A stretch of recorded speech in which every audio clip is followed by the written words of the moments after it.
Tonight's presentation is by Crawford County historian Sandy Porter. He is well known in the Crawford County area for his... Careful. Careful what you say there. For his everlasting knowledge of areas of special interest to him. The John Brown Society is one of those. I met Sandy through work. I work at the Crawford County Planning Association, and he is a gentleman that will turn over every piece of stick and stone to find something that's more intriguing than the next thing he found. So tonight we're so happy and grateful to have him, and we hope you enjoy what he has to offer us that about the Keystone Ordinance works that a lot of us are very interested in learning. And I appreciate you having me here. And folks, I thought the dinner was wonderful. What do you say? All right. I thank these ladies. I know they've put a lot of time and effort into this, and I thought it was a really good meal. Right. And I want to find the lady that made those pies. Thank you all for coming. All right, just to give you a little background, myself, I retired from the state police at 25 years, and I've always had an interest in history. I think it's fascinating. I think there's much to learn. Unfortunately, today I don't think there's as much history taught as should be. There's a lot of interesting facets to history. Currently, I do research for the Crawford County Historical Society. I do research for the Quaniat Lake Historical Society, and I'm on the board of directors for the John Brown Tannery, which we've been excavating that site for the last 3 years. And so, and I'm always on the lookout for new and interesting things. And tonight I'm going to hopefully educate you on one facet of Crawford County's history. Before we get started, I thought just to give you some amazing facts about history that are interesting is that many years ago in Scotland there was a new game invented, and the game was ruled gentlemen only, ladies forbidden, and thus the word golf. That's where it originated. So you ladies know where the word golf came from. Some other interesting tidbits that I always kind of like to look at. Life in England in the 1500s. Lead cups were used to drink ale or whiskey. And the combination would sometimes knock people out for a couple days. And somebody walking along the road would take them for dead, and they would prepare them for burial. Well, what they would do, they were laid out on the kitchen table, if you can imagine this, for a couple of days, and the family would gather around, eat, drink, and see if they would wake up. So this is where the term holding awake came from. So there's a little bit. Another interesting thing in the 1500s, most people got married in June because they took their yearly bath in May. They weren't big on bathing back then. And they were still smelling pretty good by June, so they were starting to smell, so brides carried a bouquet of flowers, and that's where the bouquet of flowers came from. An ominous background. The other one was in England, the houses had thatched roofs, and they were mud and thatch, and usually the cats and the dogs would sleep in the thatched roof, and when you had a heavy rainfall, the cats and dogs would slide off the roof or fall through the roof, and hence we have the expression, it's raining cats and dogs. A couple other things here.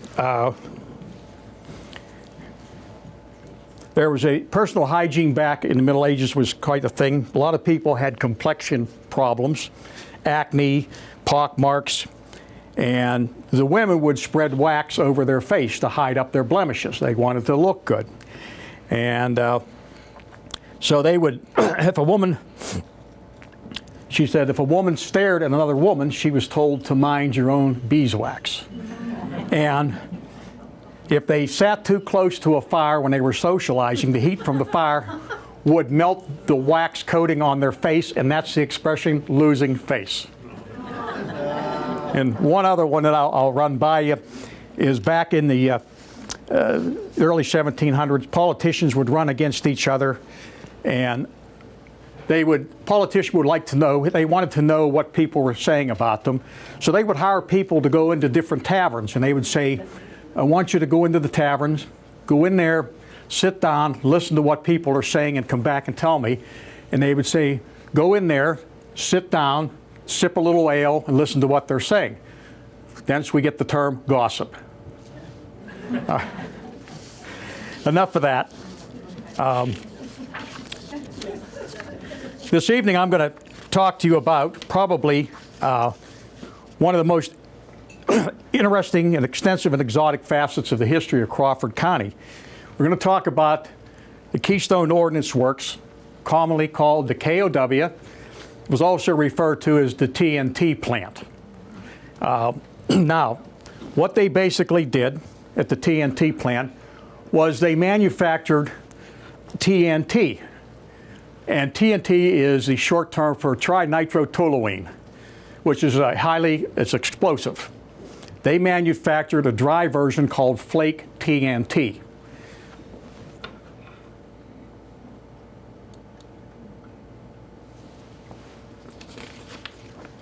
Okay, this is what the flake TNT looked like. This would be the finished product that they manufactured. And it looked kind of like oatmeal, an orangish color. This is what it looks like close up. This was the end product at the plant. They called it flake TNT. Now, TNT, one of the reasons TNT is used as an explosive is several reasons. It could be manufactured safely, less than nitroglycerin or powder, gunpowder. It was stable in moisture. It had explosive qualities, good shattering effect. It could be stored for long periods of time. It wasn't easily detonated, and it would melt at a low temperature. And the reason that they liked it, it could be melted at a low temperature. It was manufactured at the Keystone Ordinance Works. It was shipped to other plants in a solid form. It could be melted down into a liquid form.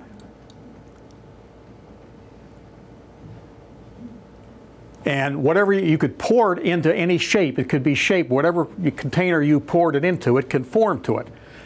So it was very, very useful.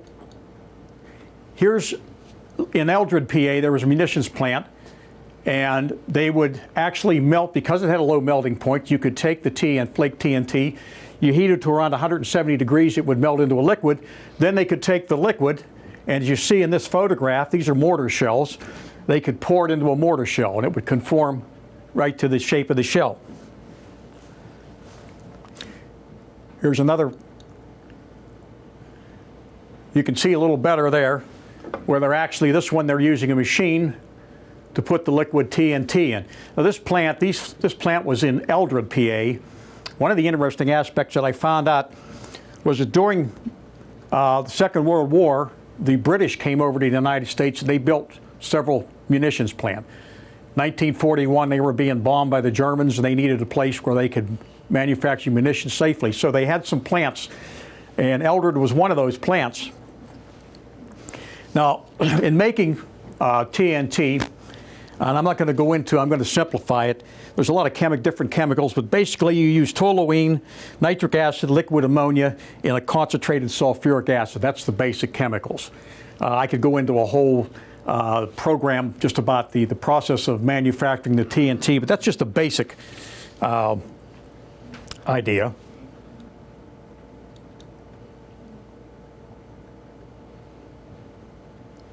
Okay, now, War Department in 1941 decides they want to build a munitions plant. Now, we had munitions plants at Ravenna, Ohio, and Sandusky.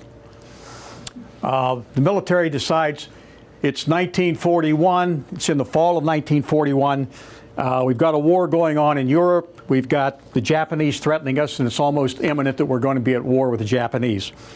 So the government decides that they need a munitions plant. And they decide on Greenwood Township, Crawford County. And for those of you not familiar with it, if you go down Route 79, where PPG is located at today is where the original plant was. Now you say, why Crawford County of all places? You know, out in the middle of nowhere, Crawford County. Well, one reason was water supply. It takes a lot of water to manufacture TNT. So they had to, it takes 25 million gallons of water a day to manufacture the TNT.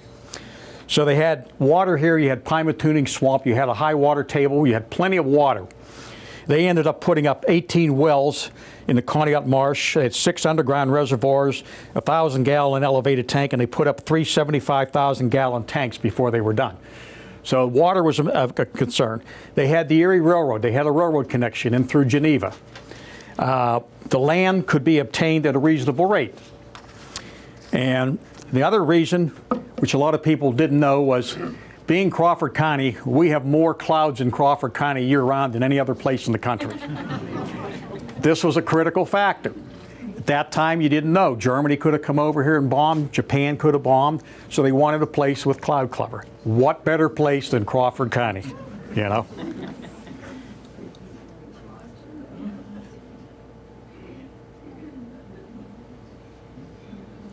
This is an aerial photograph off of Google. Just shows you basically, here's 79, 285 Geneva. This is, well, this would be today what's left of the plant. This is where PPG is located today, and I'll go into that a little bit further.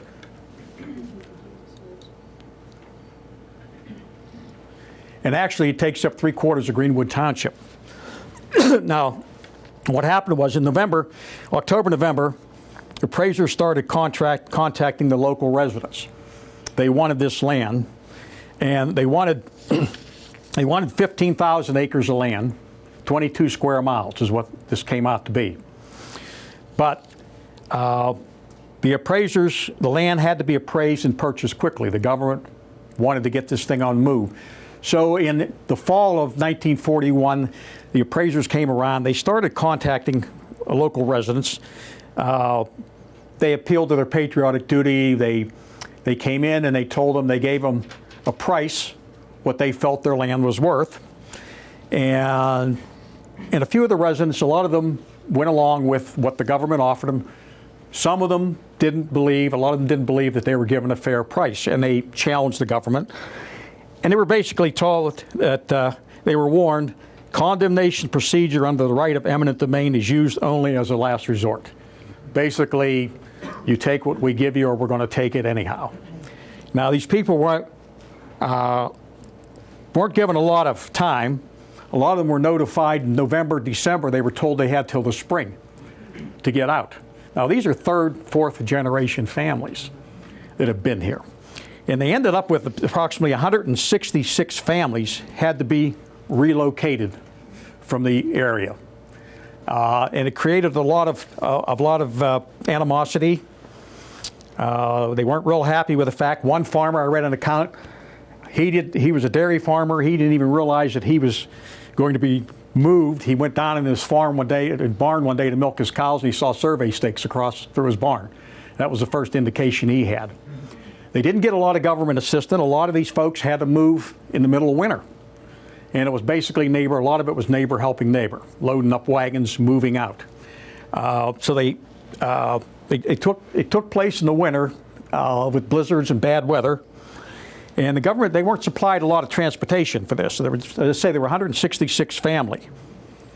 So the construction, now if you're interested, you could get into a whole program dealing with the relocation process. Today, probably, if they would have tried to do this today with the attorneys and litigation today, probably the plant would have never got built, or by the time they got done with all the attorneys, the war would have been over. Back then, people were more patriotic and were willing to go along with the program.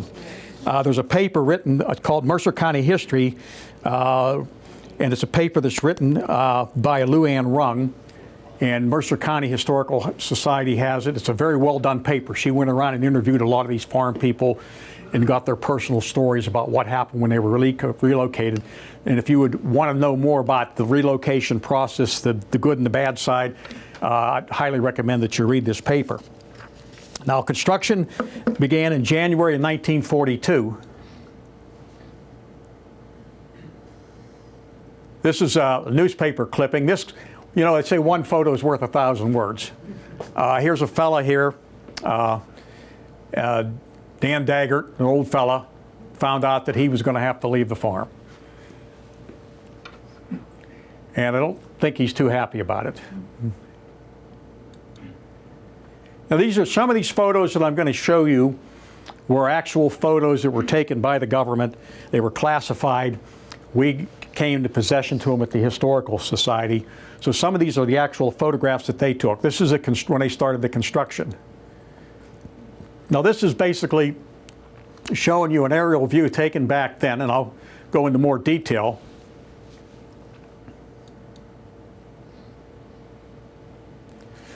Okay, this was broken up into there were three main areas. The main areas in this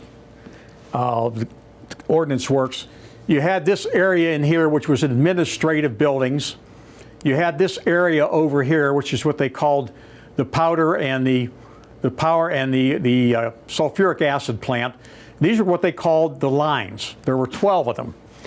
Now the lines, they were 12 identical units, and basically this is where the TNT was manufactured.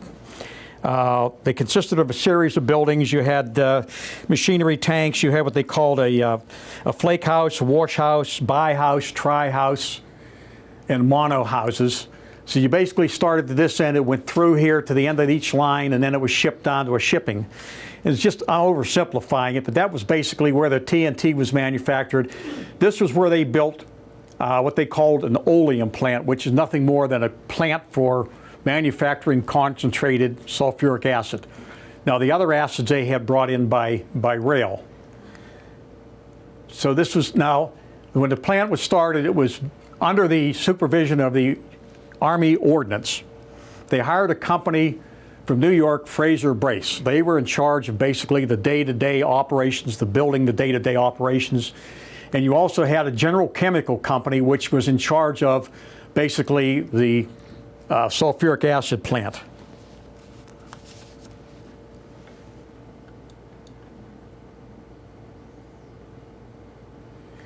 This is just a better location. You had, these were the TNT lines here. This was where you had your power plant, your sulfuric, administrative, and 2 miles south of there is where you had the storage area for your thing, and I'll go into more detail on that. Here's a better close-up. This would be the acid, they call the acid and power area. They had a huge power plant, and I'll show you that shortly. This was administrative. These were the lines. It started through here, and they would end up at the end here, and they would put it in 50-pound boxes to be shipped. This is just another to show you how these were lined up. It gets a lot more complicated. I'm just giving you the basics here. There's another view of it. There's the lines there. This is the power plant, huge power plant. This is the sulfuric acid. This was a reservoir for water. They had barracks and they had administrative area. And of course you had the railroad going through. Now this shows you, when it was in construction, this is one of the water towers that they used for water.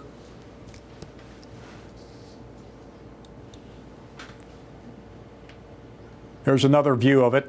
This would be the power plant here. This was the sulfuric acid plant.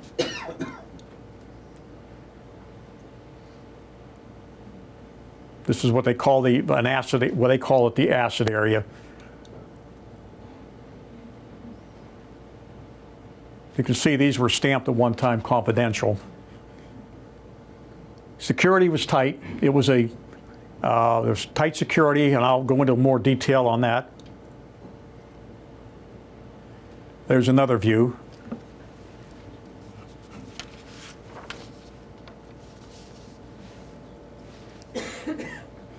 Now the cost of building the plant was approximately $45 million to build the plant.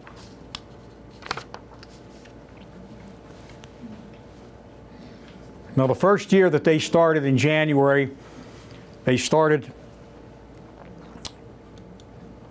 ended up with over 500 buildings before they were done.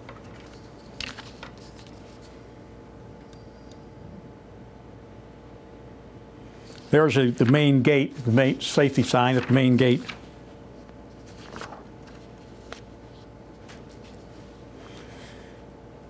Now, when the plant finally, they started in January, October of 1942. They started in January of 42. By October of 1942, they had over 500 buildings constructed, and they ended up, they had 8,000 workers there, 8,000 people. And in the month of June, they had, in June alone, they had over 1,000 injuries. Mainly these were construction workers, stepping on nails, cutting their fingers off with the saws, this type of thing. You had a lot of construction going on, so you had a lot of minor injuries going on at that time. And once it was in full production and it was fully constructed, it dropped back to around 2,500 workers. Now, the workers, there was a colonel that was in charge, and the workers you had, when it went into full production, they had, I believe, 7 or 8 of the 12 lines actually got into production. They were manufacturing, and I find this amazing, they were manufacturing 600,000 pounds of TNT per day. That's a lot of TNT. And they were really producing. It was one of the top plants in the United States. 600,000 pounds per day of TNT. Now, of course, you had and I'll show you, you had a problem. You had 8,000 workers. Where do you put the workers? Now, they had workers from Grove City. They had workers from down in Franklin. They had 62 families out of Franklin. They had 120 employees from Oil City. You had a problem. You had all these workers. They set up some trailer courts there. They set up a 1,200-man barracks there. But you still had the problem. You had single men, you had married men. So they went to Oil City, Franklin. Anybody that had a home, that would put them up there. They put them up at Allegheny College, Cambridge Springs at Alliance College, Meadville, anybody that had a room for rent. Morgan Village, which was built at Meadville, was built specifically to house the workers. So you had a lot of workers here in the area. They would recruit workers from Erie. They even went into Pittsburgh to recruit people to work there. They needed demand power. One woman that I talked to, she worked the switchboard in Meadville for Meadville Telephone. She's walking down Chestnut Street one day, and a guy recruiter came up to her and said, I understand you work for the telephone company. We'd like to have you come and work at the Keystone Ordinance. And she said, well, how much are you going to pay me? Well, she said at the time she was getting $11 a week, and they told her $26 a week. It was a no-brainer, you know. And they were paid well. The average workers were $11, $12 a week or more. Well, they were more than that. So the pay was good when they were there. They had buses that they would transport people, and I'll show you some of those in a minute. The buses they had were like our standard school buses. They were green, 40-some passenger buses. They had 7 buses that would run to Greenville, Seneca. They also had a motor pool. Some of the people were given extra gas rations to go pick up people. They had buses going to Cambridge Springs, Edinburgh. They would bring them in.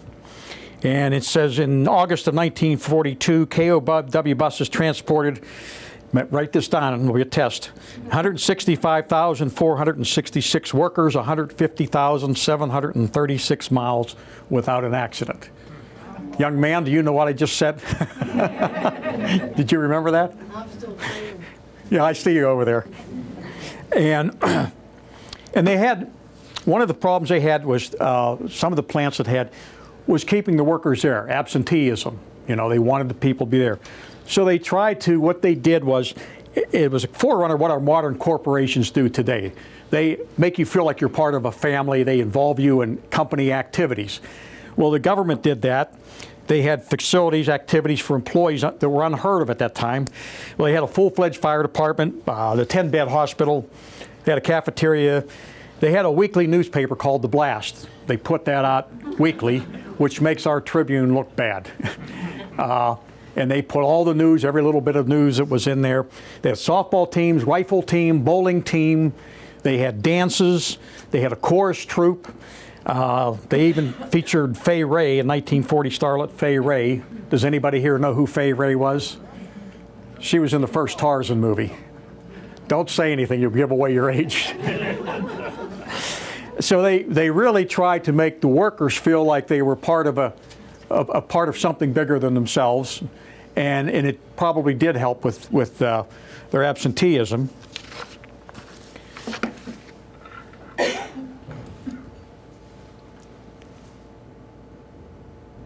This is headquarters staff. You have a colonel in charge several times during the course.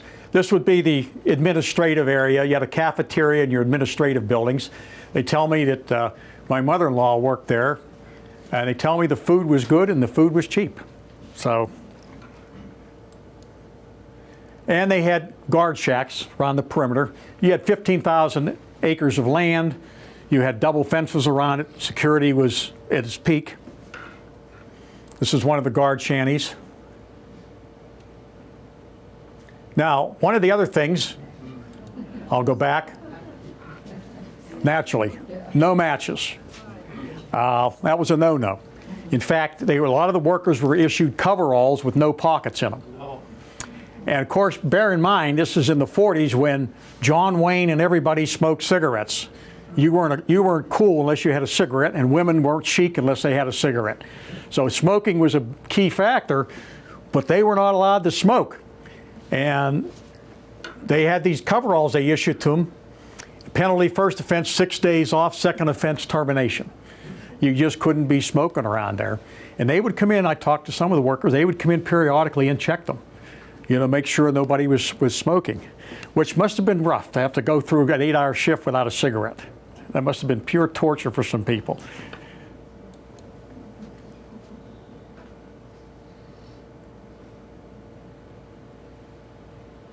And of course, you always have the 10%. I hope those boxes were empty. I'm assuming they were empty. But, you know, there we go. There's always one in the crowd, you know. That's to push the envelope. And of course, we have your typical scenes of Crawford County snow.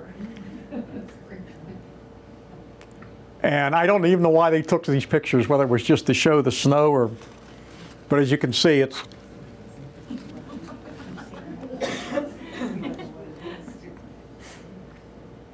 there's some more snow.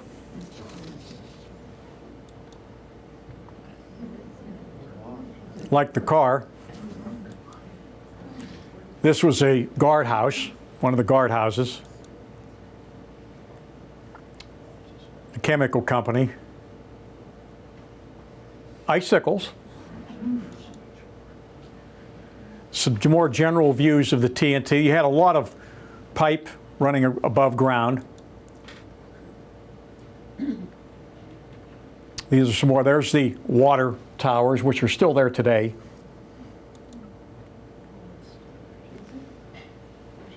This was the manufacturing line, what they called the mono house, the bi house, the tri house. And take particular note of these right here. I'll show you. Is that where they actually cooked it? Yeah, that's where they actually would make it, cook it. It started at one end of the line and went to each building, and by the time it got to the end, then they would cook it, heat it, dry it. And My mother worked in one of those. she worked in a flake house. She told about the slide that you go down in case. Don't jump ahead of me now. I'm getting to that. One of my favorite photographs. This was the fire department. This was the water cooler. Look at the size of that. Now you see water coolers on top of buildings. Look at the size of this compared to the car.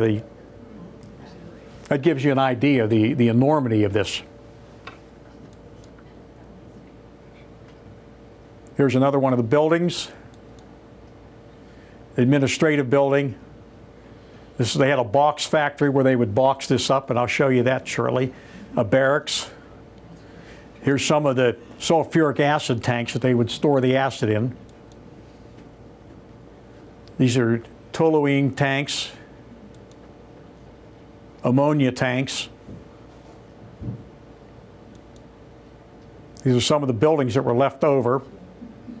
Sulfuric acid is some of the houses where they made the sulfuric acid. What they called a flake house, where they actually made the final flake product.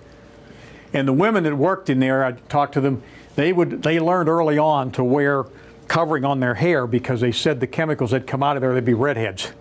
It would change the color, they had red hair. There was a lot of dust.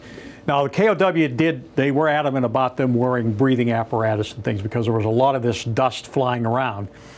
One fellow told me he worked in the motor pool and one of the trucks came in and it had all this dust on it, and he went to weld something on the frame and he said it looked like a sparkler going off, but nobody got hurt, but it was just... There you see those again.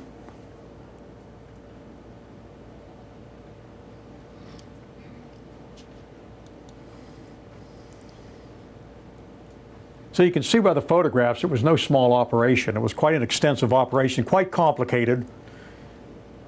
Now this was a power plant.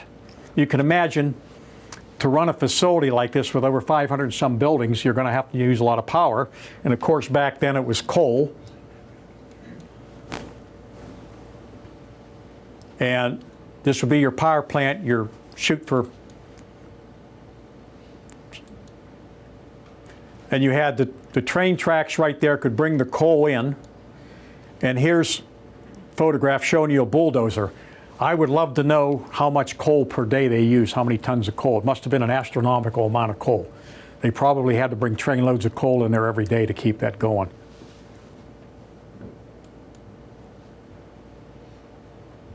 Now, KOW is here. You go about 2 miles south. They had to store the ammunition. They would pack it in 50-pound boxes, and some of it would be shipped out by train or truck. They would store it, and it's about 2 miles south of there. And you have, there were 100 of these, what they called them they were concrete bunkers. They're commonly referred to as the igloos because of the way they were constructed.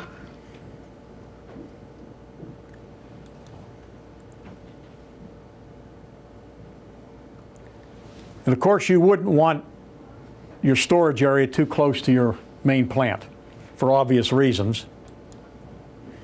They were lined up in rows. There was 100 of them. And they were constructed of concrete. And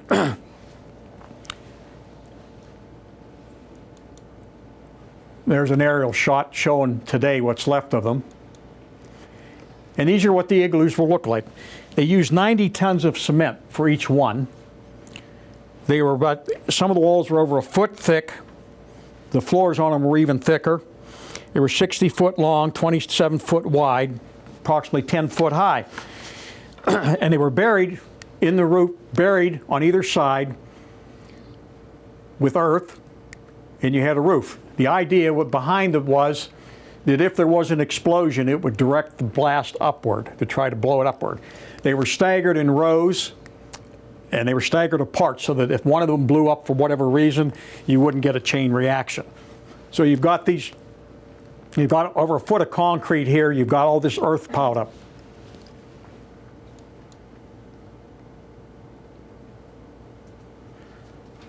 And here's one of them today. Now, obviously, you've got earth piled around them. They're concrete, warm in the winter, cool in the summer. Makes an ideal thing. In the 50s, they decided to sell off some of the igloos. There's, you can see the walls there. These are some of what they look like today, some of the ones that weren't utilized. There gives you a better view.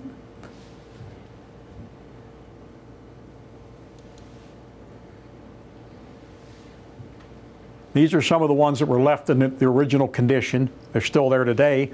But they sold off some of them in the 50s, and people bought them. And you'll see here in a minute, good old American ingenuity. Built houses out of them. You had a ready-made basement. You had a ready-made foundation. And some of the folks down there turned them into really nice, habitable.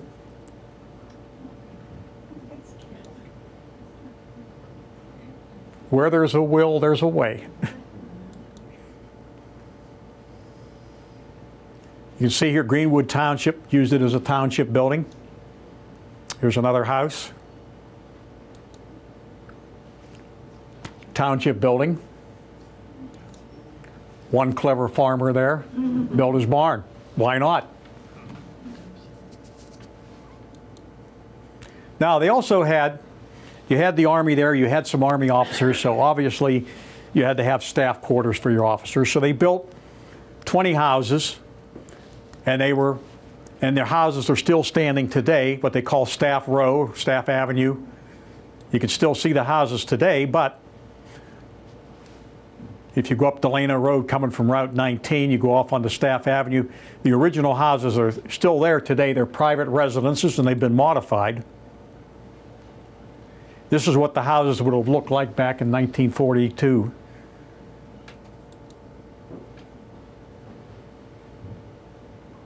Look kind of Spartan by today's standards, but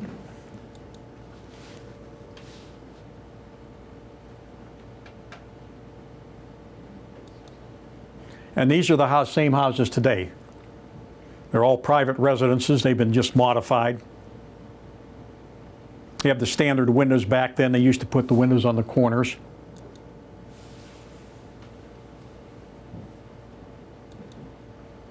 Now this was a trailer camp for employees. They're not Winnebagos by any shade of the imagination, but they were. These are some of the vehicles that they used. They used some of these vehicles for patrolling the area. They were mainly Chevy pickups and GMCs.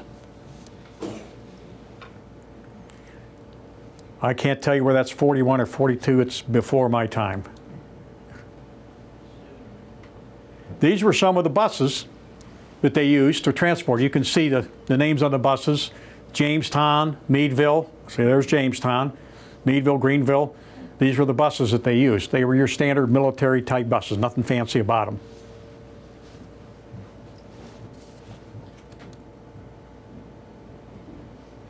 Now, this is interesting, and I didn't find this out until a couple of years ago. I had a fellow contact me, he's a historian for General Electric. But General Electric, actually, they had locomotives. General Electric built 3 locomotives for the Keystone Ordinance work. They built one in 1942, 43, and 1945. And this came from the Museum of Erie GE History. Here's one of the engines that was built for the Keystone. You can see KOW number 3. This engine you see there is this engine today. It's still in existence. It's in the South Branch Valley Railroad in Moorefield, West Virginia. And the railroad guys would just love to bring that up here. But it's still in use, as far as I know it is. Now, we have women employed in the lab. And one thing here, bear in mind, World War II's going on. The men are off to war. So women, we started hiring a lot of women to fill in the positions while the men were at war. Equal opportunity employer. I understand we have a lady here who worked in the lab. Don't you say a word.